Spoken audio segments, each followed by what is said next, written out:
ഏലീശായെ സുഖപ്പെടുത്തിയ ശേഷം ഈശോ കഫർനാമിലെ വീട്ടിൽ.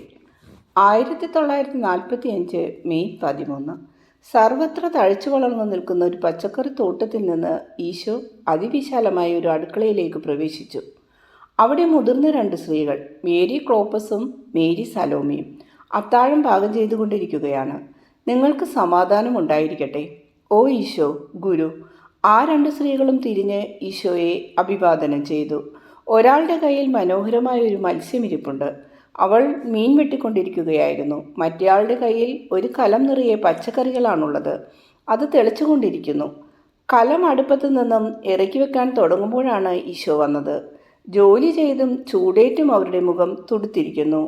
സന്തോഷ ആധിക്യത്താൽ കൂടുതൽ ചെറുപ്പം വന്നതുപോലെ ആയിത്തീർന്ന അവർ സന്തോഷപൂർവ്വം പുഞ്ചിരിച്ചു.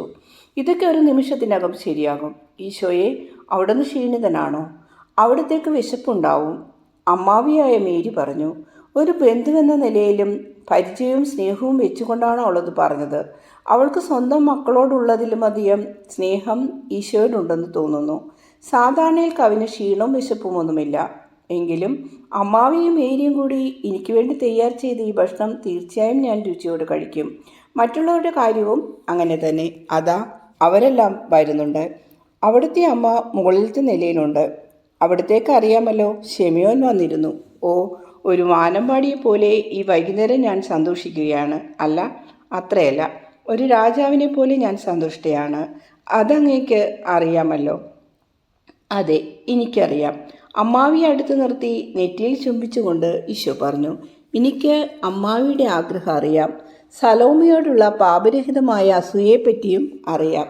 എന്നാൽ അവരെപ്പോലെ ഒരു ദിവസം നിങ്ങളും പറയും, എൻ്റെ പുത്രന്മാരെല്ലാം ഈശോയ്ക്ക് അവകാശപ്പെട്ടവരാണ്. ഞാനിപ്പോൾ എൻ്റെ അമ്മയുടെ അടുത്തേക്ക് പോകുന്നു. ഈശോ പുറത്തിറങ്ങി ഇടുങ്ങിയ ചവിട്ടുപടിയിലൂടെ ടെറസിലെത്തി. അവിടെ മേൽത്തട്ടിൻ്റെ പകുതിയോളം വരുന്ന ഒരു വലിയ മുറിയിൽ പുരുഷന്മാരുടെ കനത്ത ശബ്ദം കേൾക്കാം. ഇടയ്ക്കിടെ മേരിയുടെ നേർത്ത ശബ്ദവും കേൾക്കുന്നുണ്ട്. കന്യകയായ ഒരു പെൺകുട്ടിയുടെ സ്വച്ഛമായ ശബ്ദം. വർഷങ്ങൾ എത്ര കഴിഞ്ഞിട്ടും അതിന് മാറ്റമൊന്നും വന്നിട്ടില്ല. ഉണ്ണി ഈശോയ്ക്ക് താരാട്ടുപാടിയ അതേ ശബ്ദം. ഇതാ ഞാൻ കർത്താവിൻ്റെ ദാസി എന്നു പറഞ്ഞ അതേ ശബ്ദം. മാതാവ് പറയുകയാണ്, എൻ്റെ മകനാണ് എൻ്റെ ഭവനം. നസ്രത്തിൽ നിന്ന് ദൂരെയായിരുന്നാലും അവൻ കൂടിയുണ്ടെങ്കിൽ പിന്നെ എനിക്ക് വിഷമമില്ല. അവൻ കൂടിയുണ്ടെങ്കിൽ പിന്നെ എനിക്ക് മറ്റൊന്നും വേണ്ട. അപ്പോൾ എൻ്റെ വീടിനെപ്പറ്റിയും എനിക്ക് വിചാരവുമില്ല. ഇതാരാണെന്ന് നോക്കൂ. നിശബ്ദനായി പുഞ്ചിരിച്ചുകൊണ്ട് കയറി വന്ന ഈശോയെ ആദ്യം കണ്ടത് അൽഫേഴ്സ് സാറയാണ്. ശരിയാണ്, ഈശോ വന്നിരിക്കുന്നു. അതെ, ഞാനിവിടെ എത്തിയിരിക്കുന്നു. നിങ്ങൾക്കെല്ലാം സമാധാനം ഉണ്ടായിരിക്കട്ടെ. അമ്മേ. ഈശോ തൻ്റെ അമ്മയുടെ തിരുനെറ്റിയിൽ ചുംബിച്ചു. അതിനുശേഷം ഈശോ അപ്രതിഷ്ഠിതമായി കണ്ടുമുട്ടിയ അതിഥികളുടെ നേരെ തിരിഞ്ഞു.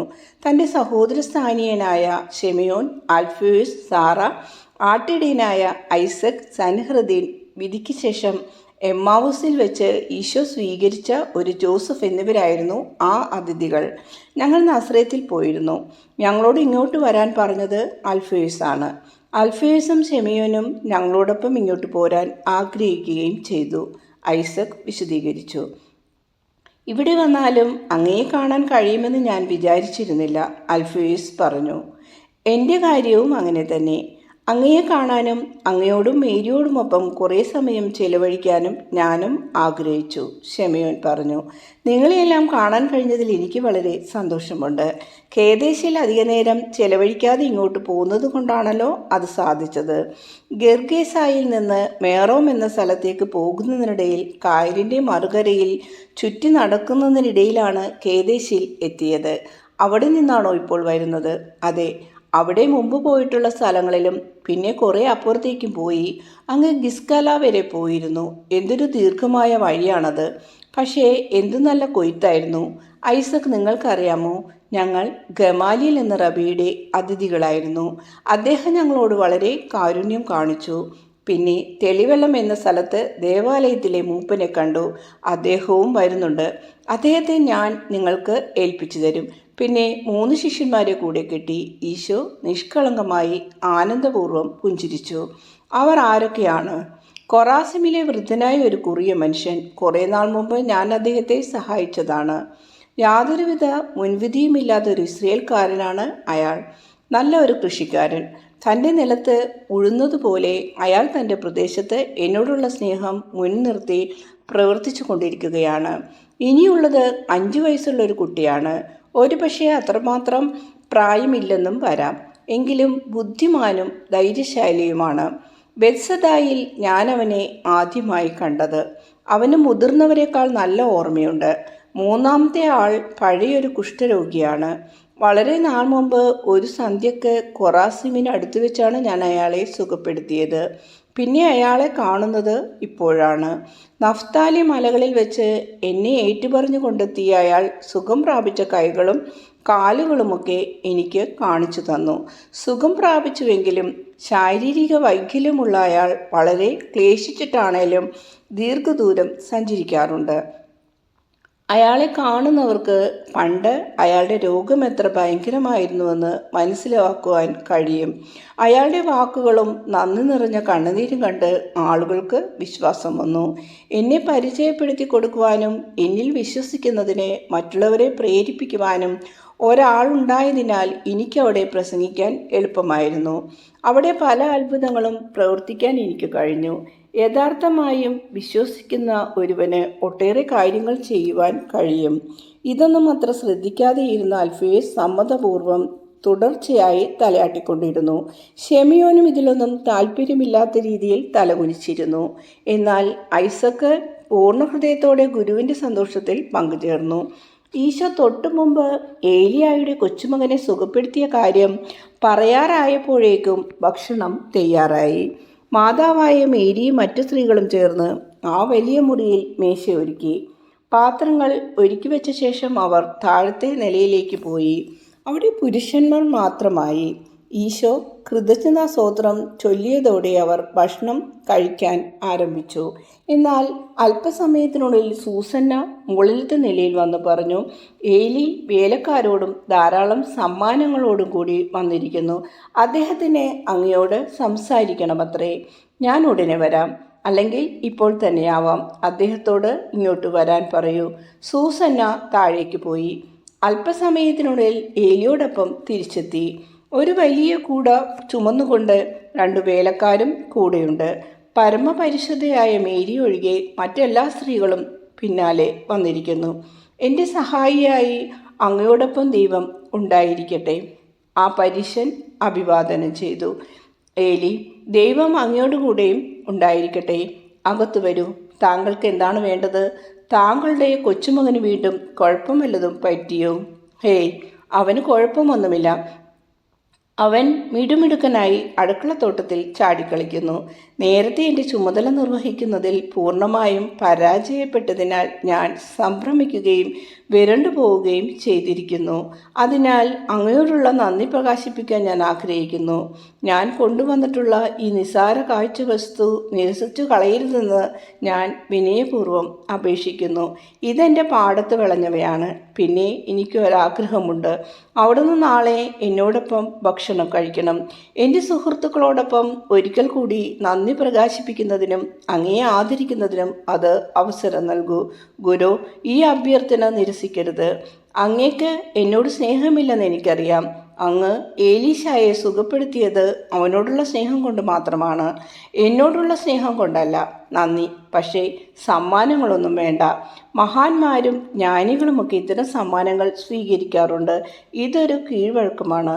ഞാനും അങ്ങനെ സ്വീകരിക്കാറുണ്ട്. എന്നാൽ പൂർണ്ണ മനസ്സോടെ സമർപ്പിക്കുന്ന ഒരു സമ്മാനമേ ഞാൻ സ്വീകരിക്കുകയുള്ളൂ. മാത്രമല്ല, ഞാൻ അത് അന്വേഷിച്ച് നടക്കുകയുമാണ്. അതെന്താണ്? എനിക്ക് തരാൻ കഴിയുന്ന വല്ലതുമാണോ? എങ്കിൽ ഞാനും അത് തരാം.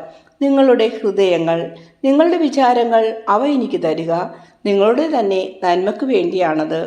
അനുഗ്രഹീതനായ ഈശോയെ, ഞാനിതാ എന്നെ തന്നെ അവിടുത്തെ മുൻപിൽ സമർപ്പിക്കുന്നു.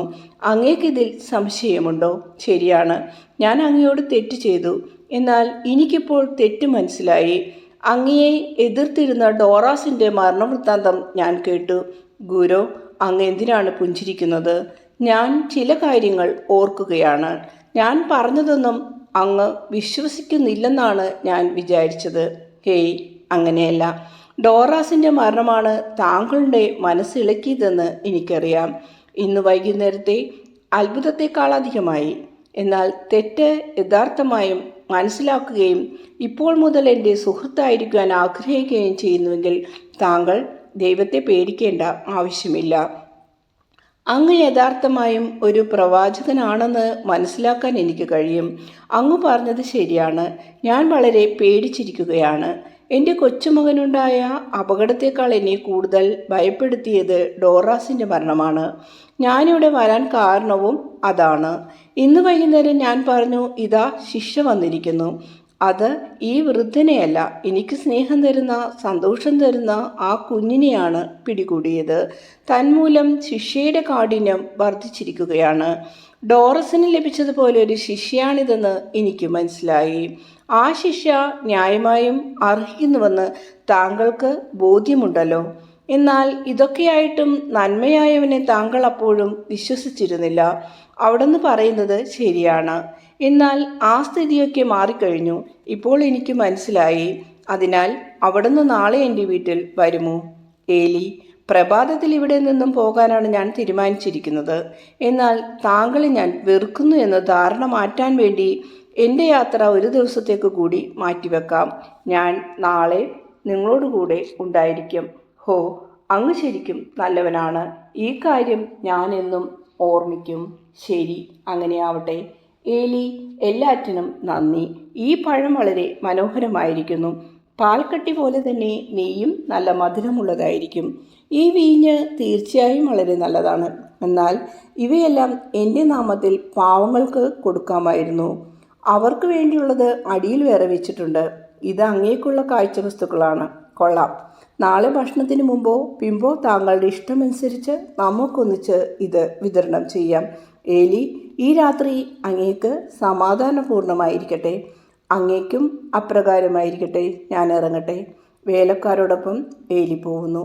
പത്രോസ് അംഗവിക്ഷേപങ്ങളോടുകൂടി കൂടയിൽ നിന്നും അതിന്മേലുള്ള സാധനങ്ങൾ പുറത്തെടുത്തു. അതെല്ലാം വേലക്കാരെ തിരിച്ചേൽപ്പിക്കാൻ വേണ്ടിയുള്ളതായിരുന്നു.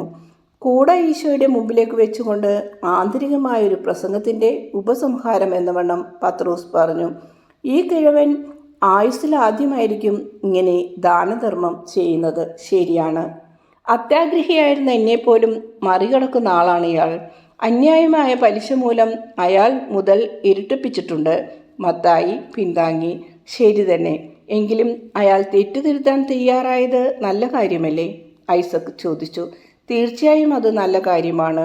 കണ്ടിട്ട് അങ്ങനെയാണ് തോന്നുന്നത്. ഫിലിപ്പും ബെർത്തലോമിയയും തങ്ങളുടെ അഭിപ്രായം പ്രകടിപ്പിച്ചു. കിഴവനായ ഏലി മാനസാന്തരപ്പെടുക. ഹാ ഹാ. പത്രോസ് ഉള്ളു തുറന്ന് ചിരിച്ചു. ഈ സമയം അത്രയും ഭവനം വീക്ഷിച്ച ശിമയോൻ എന്ന സഹോദരസ്ഥാനീയൻ പറഞ്ഞു, ഈശോയെ, എനിക്കൊരാഗ്രഹമുണ്ട്. അങ്ങയെ പിന്തുടരുവാൻ ഞാൻ ആഗ്രഹിക്കുന്നു. ഇവരെ പോലെയല്ല, കുറഞ്ഞപക്ഷം ആ സ്ത്രീകളെ പോലെയെങ്കിലും. എൻ്റെ അമ്മയുടെയും അങ്ങയുടെയും കൂട്ടത്തിൽ ഞാൻ ചേരുന്നു. അതാ അവരൊക്കെ വരുന്നുണ്ട്. ഞാൻ അങ്ങയുടെ ബന്ധുവായ ഞാൻ അങ്ങയുടെ ശിഷ്യന്മാരുടെ കൂട്ടത്തിൽ ഒരു സ്ഥാനം നേടാമെന്ന് പ്രതീക്ഷിക്കുന്നില്ല. എങ്കിലും കുറഞ്ഞപക്ഷം ഒരു നല്ല സ്നേഹിതൻ എന്ന നിലയിൽ. എൻ്റെ മകനെ, ദൈവം നിന്നെ അനുഗ്രഹിക്കട്ടെ. നിന്നിൽ നിന്നും ഈ വാക്കുകൾ കേൾക്കാൻ എത്രയോ കാലമായി ഞാൻ കാത്തിരിക്കുകയാണ്. മേരി അൽഫേസ് സന്തോഷം പ്രകടിപ്പിച്ചു. ഞാൻ ആരെയും തള്ളിക്കളയുകയില്ല, ആരെയും പ്രേരിപ്പിക്കുകയുമില്ല. എല്ലാവരിൽ നിന്നും എല്ലാം പിടിച്ചു വാങ്ങുന്ന സ്വഭാവം എനിക്കില്ല. നിങ്ങൾക്ക് തരാൻ കഴിയുന്നത് നിങ്ങൾ എനിക്ക് തരിക. വിദൂര സ്ഥലങ്ങളിലേക്ക് ഞങ്ങൾ പോകുമ്പോൾ സ്ത്രീകൾ തനിയെ ആയിരിക്കുകയില്ല എന്നത് സന്തോഷകരമാണ്. സഹോദര, നന്ദി, ഈശോ പറഞ്ഞു. ഞാൻ മേരിയോട് വിവരം പറയാൻ പോവുകയാണ്. അവൾ താഴത്തെ മുറിയിലിരുന്ന് പ്രാർത്ഥിക്കുന്നുണ്ട്. ഈ വിവരം അറിയുമ്പോൾ അവൾക്ക് സന്തോഷമായിരിക്കും. ശിമയോന്റെ അമ്മ പറഞ്ഞു. നേരം ഇരുട്ടിക്കൊണ്ടിരുന്നു. വിളക്ക് തെളിച്ച് അവർ ചവിട്ടുപടി വഴി താഴേക്കിറങ്ങി. വിശ്രമത്തിനായി ചിലർ ഇടതുവശത്തേക്കും ചിലർ വലതുവശത്തേക്കും തിരിഞ്ഞു. ഈശോ പുറത്തിറങ്ങി കായൽ തീരത്തേക്ക് നടന്നു. ഗ്രാമം ശാന്തമായിരിക്കുന്നു. തെരുവുകളിൽ ആരും തന്നെയില്ല. നിലാവില്ലാത്തതിനാൽ ഇരുണ്ടുമൂടിയ കായലിലും ആരെയും കാണാനില്ല. ആകാശത്ത് നക്ഷത്രങ്ങളെ മാത്രം കാണാം. തീരത്ത് തിരമാലയുടെ ശബ്ദവും കേൾക്കാം. ഈശോ കരയിൽ അടുത്തു കിടന്ന ഒരു വള്ളത്തിൽ കയറി ഇരുന്നു. ഒരു കൈ വെള്ളത്തിലൂന്നി അതിന്മേൽ തലചായ്ച്ചു വെച്ച് ആശ്രമിച്ചു. അവിടുന്ന് ചിന്തിച്ചിരിക്കുകയാണോ പ്രാർത്ഥിക്കുകയാണോ എന്ന് വ്യക്തമല്ല. മത്തായി സാവധാനം അടുത്തു ചെന്ന് ഈശോയോട് ചോദിച്ചു, ഗുരു, അവിടുന്ന് ഉറങ്ങുകയാണോ? വളരെ പതിഞ്ഞ സ്വരത്തിലാണ് ആ ശിഷ്യൻ ഇത് ചോദിച്ചത്. ഉറങ്ങുകയല്ല, ഞാൻ ചിന്തിച്ചിരിക്കുകയാണ്. ഉറക്കം വരുന്നില്ലെങ്കിൽ നീയും എൻ്റെ അടുത്തിരിക്കുക. അവിടുന്ന് വിഷമിച്ചിരിക്കുകയാണെന്ന് തോന്നിയതുകൊണ്ടാണ് ഞാൻ ഇങ്ങോട്ട് വന്നത്. ഇന്നത്തെ പ്രവർത്തനത്തിൽ അവിടത്തേക്ക് തൃപ്തിയില്ലേ? ഏലിയുടെ ഹൃദയത്തെ അങ്ങ് സ്പർശിച്ചു. ശിമയോൻ അൽഫേസിനെ ഒരു ശിഷ്യനായി അങ്ങേക്ക് കിട്ടി. മത്തായി, പത്രോസിനെയോ യോഹന്നാനെയോ പോലെ നീ വെറും സാധാരണക്കാരനല്ല. നീ ബുദ്ധിയുള്ളവനും പഠിപ്പുള്ളവനുമാണ്. അതോടൊപ്പം സത്യസന്ധനും കൂടിയാകാൻ ശ്രമിക്കുക. തുറന്നു പറയൂ, ഇന്നത്തെ സംഭവ വികാസങ്ങൾ നീ സന്തുഷ്ടനാണോ? എങ്കിലും ഗുരു, അവർ എപ്പോഴും എന്നേക്കാൾ മെച്ചപ്പെട്ടവരല്ലേ? ഞാൻ മാനസാന്തരപ്പെട്ട ദിവസം അവിടുന്ന് വളരെ സന്തുഷ്ടനാണെന്ന് പറഞ്ഞല്ലോ. അതെ, എന്നിൽ നീ ശരിക്കും മാനസാന്തരപ്പെട്ടിരുന്നു. നന്മയിലേക്കുള്ള നിന്റെ പരിണാമം സ്വാഭാവികമായിരുന്നു. ചിന്ത കാട് കയറിയിട്ടൊന്നുമല്ല, ആത്മാവിനാൽ നയിക്കപ്പെട്ടവനായിട്ടാണ് നീ എൻ്റെ അടുക്കൽ വന്നത്. എന്നാൽ ഏലിയുടെ കാര്യം അതല്ല, ശിമയോനും അങ്ങനെയല്ല. ആദ്യത്തെ ആളിൻ്റെ തൊലിപ്പുറത്ത് മാത്രമേ മാറ്റം വന്നിട്ടുള്ളൂ. ഏലി എന്ന മനുഷ്യൻ ഒന്ന് ഞെട്ടിപ്പോയി. ആത്മാവിന് മാറ്റമൊന്നും വന്നിട്ടില്ല, അതിപ്പോഴും പഴയത് തന്നെ. ഡോറസിൻ്റെ മേലുള്ള അത്ഭുതവും തൻ്റെ ചെറുമകൻ്റെ സൗഖ്യവുമൊക്കെ മറന്നു കഴിഞ്ഞാൽ അയാൾ പണ്ട് എന്നത്തെയും പോലെ പഴയ ഏലിയായി മാറും. പിന്നെ ശിമയോൻ്റെ കാര്യം, അയാളും ഒരു വെറും സാധാരണ മനുഷ്യനാണ്. ആദരിക്കപ്പെടുന്നതിന് പകരം ഞാൻ അപമാനിക്കപ്പെടുന്നതാണ് അയാൾ കണ്ടിരുന്നതെങ്കിൽ അയാൾ എന്നോട് അല്പം അനുകമ്പ കാണിച്ചിട്ട് മുമ്പത്തെയും പോലെ സ്ഥലം വിടുമായിരുന്നു. ഇന്ന് വൈകുന്നേരം ഒരു കുറിയ വൃദ്ധനും ഒരു കൊച്ചുകുട്ടിയും ഒരു കുഷ്ഠരോഗിയും ചെയ്ത കാര്യങ്ങളെപ്പറ്റി അവൻ കേട്ടു. ഒരു ബന്ധുവായിരുന്നിട്ടും തനിക്കിത് ചെയ്യാൻ കഴിയുന്നില്ലല്ലോ എന്ന് അയാൾ വിചാരിച്ചു. ഒരു പരീശൻ എൻ്റെ മുന്നിൽ തലകുനിക്കുന്ന അഭിമാനകരമായ കാഴ്ചയും അയാൾ കണ്ടു. അപ്പോഴാണ് ഞാനും കൂടി എന്ന് അയാൾ തീരുമാനിച്ചത്. എന്നാൽ മാനുഷികമായ വിലയിരുത്തൽ പ്രകാരം ഉണ്ടായിട്ടുള്ള ആ മാനസാന്തരങ്ങൾ എന്നെ സന്തോഷിപ്പിക്കുന്നില്ല. നേരെ മറിച്ച് അവ എൻ്റെ ഹൃദയത്തെ വേദനിപ്പിക്കുകയാണ് ചെയ്യുന്നത്. മത്തായി, നീ എന്നോട് കൂടെ ഇരിക്കുക. ഇത് നിലാവില്ലാത്ത ഒരു രാത്രിയാണെങ്കിലും കുറഞ്ഞ പക്ഷം നക്ഷത്രങ്ങൾ പ്രകാശിക്കുന്നുണ്ടല്ലോ. ഇന്ന് വൈകുന്നേരം എൻ്റെ ഹൃദയത്തിൽ കണ്ണുനീർ മാത്രമേ ഉള്ളൂ. വിഷമിച്ചിരിക്കുന്ന ഗുരുവിന് നിന്റെ ഈ സാന്നിധ്യം ഈ നക്ഷത്രങ്ങളെപ്പോലെ ആനന്ദം അരുളട്ടെ. ഗുരു, എനിക്കത് കഴിയുമെങ്കിൽ അവിടത്തേക്ക് അറിയാമല്ലോ. ഞാൻ ഒന്നിനും കൊള്ളാത്തൊരു പാവം മനുഷ്യനാണ്. അതാണ് എൻ്റെ കുഴപ്പം. അങ്ങയെ പ്രീതിപ്പെടുത്തുവാൻ കഴിവില്ലാത്തൊരു മഹാപാപിയാണ് ഞാൻ. നന്നായി സംസാരിക്കാനും അറിയില്ല. കള്ളത്തരവും അത്യാസക്തിയും ഉണ്ടായിരുന്ന കാലത്ത് ഉപയോഗിച്ചിരുന്ന ആ പഴയ ഭാഷ എനിക്ക് നഷ്ടപ്പെട്ടു. എന്നാൽ പുതിയതും പരിശുദ്ധവും ദിവ്യവുമായ പദങ്ങൾ ഉപയോഗിക്കാൻ എനിക്ക് കഴിയുന്നില്ല. അങ്ങയോട് സംസാരിക്കാനും എനിക്കൊരിക്കലും കഴിയാതെ വരുമോ എന്ന് ഞാൻ ഭയപ്പെടുന്നു. മത്തായി, നീ പറയുന്നത് ശരിയല്ല. ഒരു മനുഷ്യന് അനുഭവിക്കേണ്ടി വരുന്ന വേദന നിറഞ്ഞ എല്ലാ അനുഭവവും ഉണ്ടായിട്ടുള്ള ആളാണ് നീ. വെറും ചേറിൻ്റെയും സ്വർഗീയമായ തേനിൻ്റെയും രുചി നീ അറിഞ്ഞിട്ടുണ്ട്. അതിനാൽ അവയെ ശരിക്കും താരതമ്യപ്പെടുത്തി മനസ്സിലാക്കാനും അത് നിന്റെ സഹജീവികൾക്ക് പറഞ്ഞു കൊടുക്കുവാനും ഇപ്പോഴും പിന്നീട് നിനക്ക് കഴിയും. എന്തുകൊണ്ടെന്നാൽ ദൈവത്തിൻ്റെ അഭീഷ്ടപ്രകാരം സ്വന്തം മനസാക്ഷി അനുസരിച്ച് നീതിമാനായി തീർന്ന ഒരു പാവപ്പെട്ട മനുഷ്യനാണ് നീ. അവർ നിന്നെ വിശ്വസിക്കും. ദൈവമനുഷ്യനെന്ന നിലയിൽ ഞാൻ നിന്നെ ആശ്രയിക്കുന്നു. കാരണം ഞാൻ മനുഷ്യരാശിയെ സ്നേഹിക്കുന്നു. സ്വർഗരാജ്യത്തെ വിട്ട് ഭൂമിയിൽ വരുവാനും നിങ്ങൾക്ക് വേണ്ടി മരണം വരിക്കുവാനും തക്കവണ്ണം. അരുത്, അവിടുന്ന് മരിക്കരുത്. എനിക്ക് വേണ്ടി മരിക്കാൻ പോകുന്നതായി അവിടുന്ന് പറയരുത്. മത്തായി, നിനക്ക് വേണ്ടി മാത്രമല്ല, ഈ ലോകത്തിൽ എല്ലാ ദേശത്തും എല്ലാ കാലത്തുമുള്ള സകല മത്തായിമാർക്കും വേണ്ടിയാണ് ഞാൻ മരിക്കുന്നത്. നിനക്ക് വേണ്ടിയും സകല മനുഷ്യർക്കു വേണ്ടിയും. മത്തായി, നീ എന്നെ ആലിംഗനം ചെയ്യുക. നീ നിന്റെ ക്രിസ്തുവിനെ ചുംബിക്കുക. സ്വീകാര്യനല്ലാത്ത രക്ഷകനെന്ന നിലയിൽ എനിക്കുള്ള ക്ഷീണത്തെ നീ മാറ്റുക. പാപിയായി നിന്റെ ക്ഷീണത്തെ ഞാൻ മാറ്റിത്തന്നു. ഇനി എൻ്റെ കണ്ണുനീർ നീ മാറ്റുക. മത്തായി, എന്നെ മനസ്സിലാക്കുവാൻ മറ്റുള്ളവർക്ക് തീരെ കഴിയാത്തതിനാലാണ് എനിക്ക് ദുഃഖം. ഓ ഗുരു, ഗുരു. അതെ, തീർച്ചയായും. മത്തായി തൻ്റെ ഗുരുവിൻ്റെ അടുത്തിരുന്ന് ഒരു കൈ കൊണ്ട് അദ്ദേഹത്തെ മുറുകെ പിടിച്ച് സ്നേഹപൂർവ്വം ആശ്വസിപ്പിച്ചു കൊണ്ടിരുന്നു.